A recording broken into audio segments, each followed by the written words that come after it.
ദൈവ തിരുനാമത്തിന് സ്തോത്രം ചെയ്യുകയും സ്തുതിക്കുകയും ചെയ്യുന്നു. കർത്താവിനാൽ അനുഗ്രഹീതരായ ദൈവത്തിന് ഒത്തിരി സ്നേഹമുള്ള, കരുതലുള്ള, വചനം കേൾപ്പാൻ തൽപരരായ ദൈവമക്കളെ, നിങ്ങൾക്കെല്ലാവർക്കും യേശുക്രിസ്തുവിൻ്റെ ധന്യമേറിയ നാമത്തിൽ വിനീതമായ സ്നേഹവന്ദനങ്ങൾ അറിയിക്കുന്നു.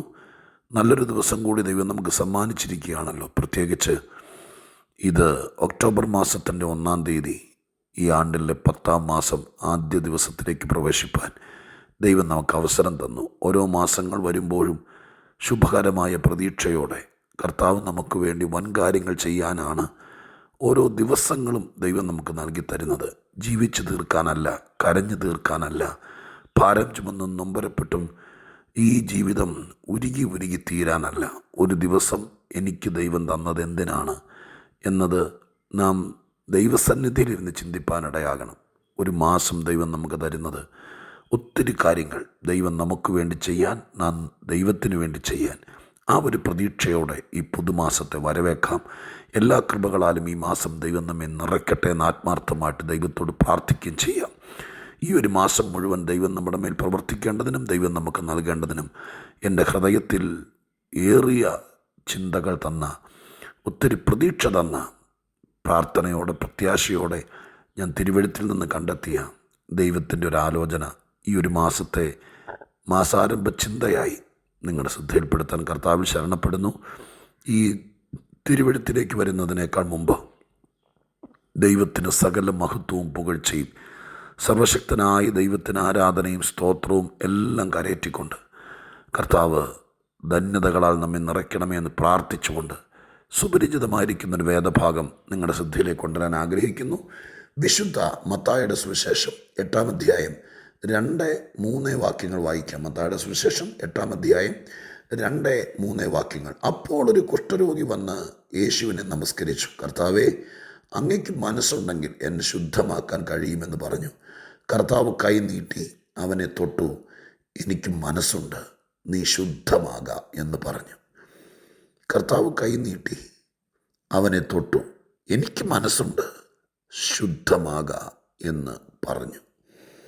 ഗിരിപ്രഭാഷണാനന്തരം യേശുക്രിസ്തു ആ മലമുകളിൽ നിന്നിറങ്ങി വരുമ്പോൾ ആൾക്കൂട്ടത്തിൽ നിന്ന് ഒറ്റപ്പെട്ട് സമൂഹമധ്യത്തിൽ വരാൻ പറ്റാത്തൊരു കുഷ്ഠരോഗി ആ മലഞ്ചെരിവിലെവിടെയോ കർത്താവിൻ്റെ വാക്കുകൾ കേട്ട് ഒറ്റപ്പെട്ട് പമ്മി പതുങ്ങി നിന്നു.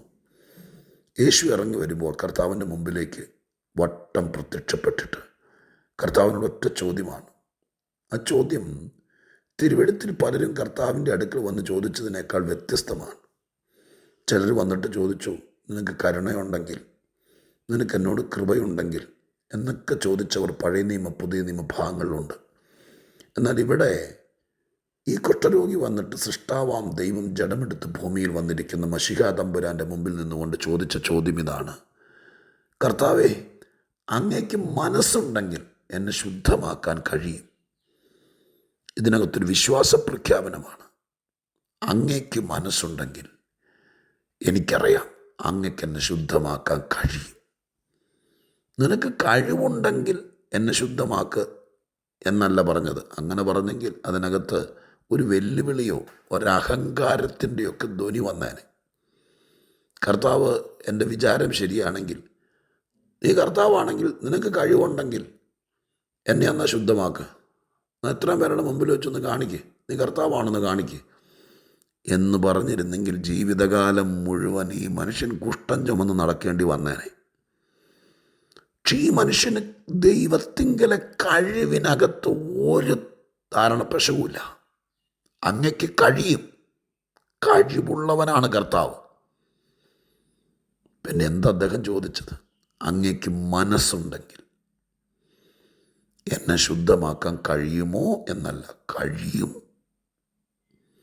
യേശു ഉടനെ അവനെ അടുക്ക വന്ന് അവന് തൊട്ടു എന്നെഴുതിയിരിക്കുന്നത്.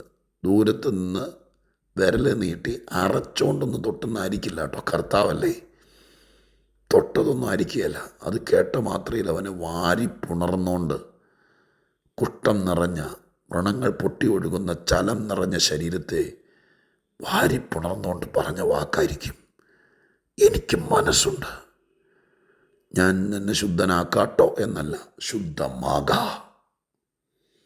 എനിക്ക് മനസ്സുണ്ട്, ശുദ്ധമാക. അവട്ടെ നടപടി നടന്നു. ഞാൻ ഈ വാക്ക് ഈ മാസാരംഭ ദിവസം പറയുമ്പോൾ എൻ്റെ മനസ്സിലേക്ക് വന്ന കുറേ ചിന്തകളുണ്ട്. വേറെ ചിലർ യേശുവിനോട് പറഞ്ഞ ചില വാക്കുകൾ കൂടെ എൻ്റെ മനസ്സിലേക്ക് ഓർമ്മ വന്നു. യേശുക്രിസ്തു സ്നാനപ്പെട്ടനന്തരം മരുഭൂമിയിൽ ഉപവാസത്തിലായിരിക്കുന്ന സമയത്ത് സാത്താൻ വന്നിട്ട് ചോദിച്ചു, നീ ദൈവപുത്രനെങ്കിൽ ഈ കല്ല് അപ്പമാകാൻ പറ. പറ, നീ ദൈവപുത്രനാണെങ്കിൽ കല്ലിനോട് അപ്പമാകാൻ പറ. അപ്പോൾ ആ ചോദ്യം കേട്ടോ, ദൈവപുത്രനാണെങ്കിൽ കല്ലിനോട് അപ്പമാകാൻ പറ. യേശു എന്നപ്പോൾ കാണിച്ചില്ല ഞാൻ ദൈവപുത്രനാണോ അല്ലയോ എന്ന് ഒന്നും പറഞ്ഞില്ല.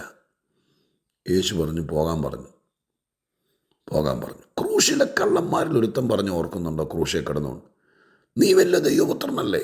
നീ ദൈവപുത്രനാണെങ്കിൽ നീ ആ കുരിശേന്ന് ഇറങ്ങി വാ, നിന്നെ തന്നെ രക്ഷിക്കും, ഞങ്ങളെ രക്ഷിക്കും. അവന് രക്ഷ കിട്ടിയോ? അപ്പോൾ ഈ ചോദ്യത്തിനകത്ത് തന്നെ, ഈ പറച്ചിലിനകത്ത് തന്നെ ദൈവമായ കർത്താവ് ആളെ പിടിയിടുക, അല്ലെങ്കിൽ തന്നെ കർത്താവിന് ആളെ പിടികിട്ടാൻ നമ്മുടെ വാ തുറക്കണമെന്നില്ലല്ലോ. ലാസറിൻ്റെ വീട്ടിൽ യേശു വരിക, മരിച്ചടക്കംപ്പെട്ട് 4-ാം ദിവസം. കർത്താവ് അങ്ങ് കയറി വന്ന വഴി അവിടെ ബന്ധുക്കളൊക്കെ ആയിരിക്കാം, കരഞ്ഞുകൊണ്ട് മോങ്ങിക്കൊണ്ട് നിന്നവർ പറയുക, ഇവനാ കുരുടനെ സൗഖ്യമാക്കിയവനല്ലേ? കുരുടനെ സൗഖ്യമാക്കിയവനാണെങ്കിൽ ഈ ലാസറിനെയും കൂടി അങ്ങ് മരിക്കാതിരിക്കാൻ പറ്റില്ലായിരുന്നു. അത് കേട്ടപ്പോഴത്തേക്കും അയ്യോ നാണം കെട്ടുപോയി, എന്നാൽ ഇപ്പോൾ കാണിച്ചു തരാം എന്നും പറഞ്ഞുകൊണ്ട് കർത്താവ് അങ്ങ് ചാടി ഇറങ്ങിയോ. അങ്ങനെ പ്രകോപനത്തിലൂടെയോ പ്രലോഭനത്തിലൂടെയോ ഒന്നും നമ്മുടെ ദൈവത്തെ അളക്കാൻ പറ്റില്ല സുഹൃത്തെ, പറ്റില്ല. ദൈവത്തിന് തന്നാലെന്താ? ദൈവം അങ്ങ് പ്രവർത്തിച്ചാലെന്താ? ഞാൻ ഇത്രയും കാലം കരഞ്ഞതല്ലേ, ഞാൻ പ്രാർത്ഥിച്ചതല്ലേ, എൻ്റെ അമ്മ എൻ്റെ അപ്പനും ഒത്തിരി ഗുണം ചെയ്തതല്ലേ, എന്നാൽ പിന്നെ എനിക്ക് തന്നാലെന്താ? ഇതൊന്നും ചിലവാകാത്തൊരു സ്ഥലമാണ് തിരുസന്നിധി. ഒരു ഡിമാൻഡുകളും നമ്മളോ നമ്മുടെ വല്യപ്പച്ചന്മാർ മുതൽ ഇങ്ങോട്ട് ചെയ്തതിൻ്റെ കണക്കൊന്നും പറഞ്ഞുകൊണ്ട് ചെല്ലാനില്ല. കാരണം കർത്താവിൻ്റെ മുമ്പിൽ കണക്ക് പറഞ്ഞാൽ ദൈവം തമ്പുരാൻ നമ്മുടെ കണക്ക് മുഴുവൻ വെട്ടിക്കളയും. കാരണം നാം അവനോട് കടപ്പെട്ടിരിക്കുന്നു.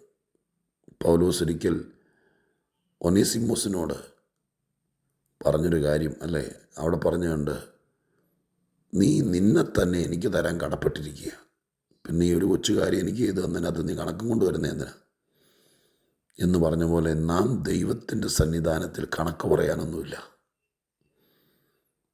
നിനക്ക് കഴിയുമെങ്കിൽ എന്നോ അല്ല, നിനക്ക് ശക്തിയുണ്ടെങ്കിൽ, നിനക്ക് ധൈര്യം ഉണ്ടെങ്കിൽ, ഇതൊക്കെ സാധാരണ മനുഷ്യർ പറയുന്ന വാക്കുകളാണ്. നിനക്ക് ധൈര്യമുണ്ടോ പ്രാർത്ഥിച്ചൊന്ന് ഇതൊന്ന് സൗഖ്യമാക്കാൻ എന്ന് കേൾക്കുമ്പോഴേക്കും നമുക്കങ്ങോട്ട് അയ്യോ എൻ്റെ ദൈവമേ എന്നെ വെല്ലുവിളിച്ചല്ലോ, ഞാൻ പ്രാർത്ഥിക്കാൻ പോവാം, അന്നേരം ഒന്ന് ചെയ്തേക്കണേ എന്നൊക്കെ പറഞ്ഞുകൊണ്ട് നമ്മളങ്ങ് എടുത്തിയാട്ടം നടത്തും. ദൈവത്തിൻ്റെ കഴിവ് തെളിയിക്കാനോ ശക്തി തെളിയിക്കാനോ ധൈര്യം തെളിയിക്കാനോ ഒന്നുമല്ല മനുഷ്യർക്ക് വേണ്ടി എന്തെങ്കിലും ചെയ്യുന്നത്. പിന്നെയോ ദൈവത്തിൻ്റെ ആർദ്രതയും കരുണയും മനുഷ്യനോടുള്ള അടങ്ങാത്ത സ്നേഹവും ആ കടപ്പാടും അതൊക്കെയാണ്. അപ്പം അതുകൊണ്ട് കർത്തൃസന്നിധിയിൽ ദൈവത്തിൻ്റെ പാദപീഠത്തിൽ ഈ മനുഷ്യൻ്റെ ഹമ്പിൾനെസ്, താഴ്മയോടെ പറയുക, അങ്ങയ്ക്ക് മനസ്സുണ്ടെങ്കിൽ എന്നെ ശുദ്ധമാക്കാൻ കഴിയും. യേശു പറഞ്ഞു, യെസ് ഐ ആം വില്ലിങ്, ഞാൻ തയ്യാറാണ്, എനിക്ക് മനസ്സുണ്ട്. ഞാൻ ഈ മാസാരംഭ ദിവസം വളരെ പരിചിതമായിരിക്കുന്ന ഈ വേദവാക്യം എൻ്റെ മനസ്സിൽ തറച്ചതെങ്ങനെയാണെന്ന് പറയട്ടെ.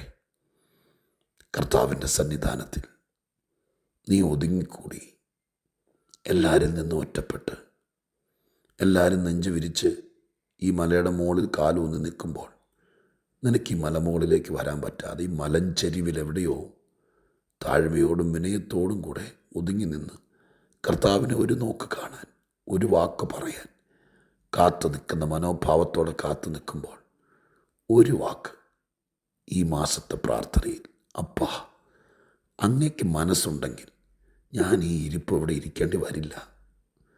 അങ്ങയ്ക്ക് മനസ്സുണ്ടെങ്കിൽ ഞാനിവിടെ ഇങ്ങനെ കിടന്ന് നരയിക്കേണ്ടി വരില്ല. അങ്ങയ്ക്ക് മനസ്സുണ്ടെങ്കിൽ ഞാൻ ഈ കടം മേടിച്ചും പലിശയ്ക്കെടുത്തൊന്നും ഇങ്ങനെ ഞാൻ ഇവിടെ കിടന്ന് കറങ്ങേണ്ടി വരില്ല. എനിക്ക് വിദ്യാഭ്യാസമുണ്ട്. എൻ്റെ അപ്പൻ എന്നെ കഷ്ടപ്പെട്ട് പഠിപ്പിച്ചതാണ്. ഞാൻ ഉറക്കളച്ച് പഠിച്ചതാണ്. ഞാൻ ചെയ്യേണ്ട ജോലിയല്ല ഈ ചെയ്യുന്നത്. ഞാനിങ്ങനെയല്ല ജീവിക്കണ്ടേ. ഞാൻ ആരാണ്ടര അടുക്കളയിൽ ഒതുങ്ങേണ്ടവളല്ല. ഞാൻ ഏതെങ്കിലും സ്ഥാപനത്തിൻ്റെ മുമ്പിൽ ഒതുങ്ങിക്കൂടേണ്ടവനല്ല.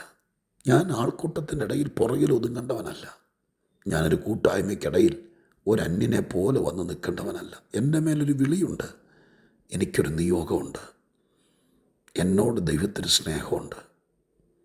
പ്ലീസ്, ഞാൻ ഉറച്ച് വിശ്വസിക്കുന്നു, അങ്ങയ്ക്ക് മനസ്സുണ്ടെങ്കിൽ ഞങ്ങളുടെ ഈ സ്ഥിതി മാറും, എൻ്റെ ഈ ഗതികേട് മാറും എന്ന് മനസ്സുരുകി കർത്താവിൻ്റെ സന്നിധിയിൽ പറഞ്ഞാൽ കർത്താവ് നോക്കട്ടെ, അതൊക്കെ പിന്നെ ആകാം എന്ന് നമ്മൾ ചിലർ പറയുന്ന പോലെ നമ്മൾ സ്നേഹിച്ചു ഹൃദയം കൊടുത്ത് ജീവിതം കൊടുത്ത പലരും നമ്മളോട് പറഞ്ഞതുപോലെ അവധി വെച്ചും മാറ്റിവെച്ചും കാര്യങ്ങളെ തള്ളി നീക്കത്തില്ല. ഒക്ടോബർ മാസത്തിൽ യേശുക്രിസ്തുവിന് നിന്നോട് എത്രത്തോളം മനസ്സുണ്ടെന്ന് ശരിക്കും തെളിയിക്കുന്നൊരു മാസമായിരിക്കട്ടെ. ഈ മലഞ്ചെരിവിലെ കുഷ്ഠരോഗിക്ക് കിട്ടിയ ഭാഗ്യം, എനിക്ക് നിന്നോട് മനസ്സുണ്ട്, ഞാൻ ഈ കാര്യത്തിൽ വില്ലിങ്ങാണ്. എനിക്കിനി ആലോചിക്കാനൊന്നുമില്ല, എനിക്കിന്നവരോടും ചോദിക്കാനില്ല, എനിക്കിനി ഇത് പഠിക്കാനില്ല. രാഷ്ട്രീയക്കാരോട് ചിലത് ചോദിച്ചാൽ അവർ പറയും പഠിക്കട്ടെ, അന്വേഷിക്കട്ടെ, കോടതി കിടക്കുമല്ലേ, എൻ്റെ വിധി വരട്ടെ എന്നൊക്കെ പറഞ്ഞ് തലത് പോരും. പക്ഷേ യേശുക്രിസ്തുവിന് അതിൻ്റെ ഒന്നും ആവശ്യമില്ലല്ലോ. എനിക്ക് മനസ്സുണ്ട് എന്ന് പറഞ്ഞ് അടുത്ത് വന്ന് വാരി കോരിയെടുത്ത് ബലപ്പെടുത്തി സമൂഹമധ്യത്തിൽ മാന്യരിൽ ഒരാളാക്കി മാറ്റാൻ സംഭവിച്ചു പോയത് ശരീരത്തിനകത്തോ പുറത്തോ ജീവിതത്തിൻ്റെ ഉള്ളിലോ പുറത്തോ എവിടാണെങ്കിലും ആ വിഷയത്തെ പരിഹരിപ്പാൻ കർത്താവിന് കഴിയും. ഞാനൊന്നോടെ പറയട്ടെ, ഈ മാസം എന്നോടും നിങ്ങളോടും ദൈവത്തിന് അസാധാരണ മനസ്സും മനസ്സലിവും തോന്നുന്നൊരു മാസമായിരിക്കും. ദൈവത്തിൻ്റെ വില്ലിങ് നമ്മളെ മറ്റൊരു മനുഷ്യനാക്കും. നമുക്കതിനായി കാത്തിരിക്കാം. നിരാശപ്പെടരുത്. ഈ മാസവും പ്രത്യാശ കൊണ്ട് നിറയ്ക്കാം. ഒരു വാക്ക് ഞാനിപ്പോൾ പ്രാർത്ഥിക്കാം, ഇത് വായിച്ചൊന്ന് പ്രാർത്ഥിച്ചേക്കണം, അത് തന്നെ സംഭവിക്കണം എന്ന് ദൈവസന്നിധിയിൽ പറഞ്ഞേക്കണം കേട്ടോ. പ്രാർത്ഥിക്കാം. നിങ്ങൾ പറഞ്ഞ മക്കളുടെ വിഷയമൊക്കെ ഉണ്ടല്ലോ, അതൊക്കെ നിങ്ങളുടെ കുഞ്ഞുങ്ങളെ നന്നാക്കിയെടുക്കാൻ ദൈവത്തിന് മനസ്സുണ്ട്. ദൈവം അത് ചെയ്യും. പ്രാർത്ഥിക്കാം. പരിശുദ്ധ ദൈവമേ, ഞങ്ങളുടെ സ്വർഗീയ പിതാവേ, അടിയൻ ദൈവത്തോട് പ്രാർത്ഥിക്കുന്നു. ആ കുഷ്ഠരോഗി അധികമൊന്നും പ്രാർത്ഥിച്ചില്ല, അധികമൊന്നും ചോദിച്ചില്ല. അവൻ അങ്ങയ്ക്ക് മനസ്സുണ്ടെങ്കിൽ കഴിയുമെന്ന് പറഞ്ഞു, അങ്ങയ്ക്ക് മനസ്സുണ്ടെന്ന് പറഞ്ഞു. അവിടെ ഒരു വലിയ വിടുതൽ നടന്നു. അതുപോലത്തെ ഒരു വലിയ മനസ്സലിവിൻ്റെ വിടുതൽ പല വീടുകളിലും പല ജീവിതത്തിലും നടക്കട്ടെ അപ്പ. അവരെ ഒന്ന് യഥാസ്ഥാനപ്പെടുത്തി ആകേണ്ടിടത്ത് നിൽക്കേണ്ടിടത്ത് അവരെ നിർത്തണം. ദൈവം അത് ചെയ്യുമെന്ന് വിശ്വസിക്കുന്നു. ഈ മാസം മുഴുവൻ അനുഗ്രഹമായിരിക്കട്ടെ. ഇത് കേൾക്കുന്നവരൊക്കെ ഞാൻ അനുഗ്രഹിക്കുന്നു, യേശുവിൻ നാമത്തിൽ തന്നെ. ആമേൻ.